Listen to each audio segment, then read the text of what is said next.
நீங்க காலையிலேருந்து சாயங்காலம் வரைக்கும் கிரிக்கெட் விளையாடிட்டு, அதுக்கப்புறமா சும்மா இறங்கி நடந்து வரணும் அப்படின்னா, சாதாரணமா நடந்து வர முடியுமா நம்மளால?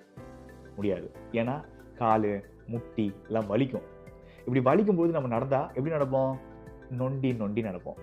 இப்படி நொண்டி நொண்டி நடக்கிறத டாய்ச்ல ஹிங்கன் இல்லன்னா ஹும்பெல்ன்னு சொல்லலாம். Beispielsatz பாருங்க. Gopal hinkt nach dem langen Spiel. Gopal hinkt nach dem langen Spiel. இதே சட்ஸ ஹும்பன் வச்சும் சொல்ல முடியும். Gopal humpelt nach dem langen Spiel. Gopal humpelt nach dem langen Spiel.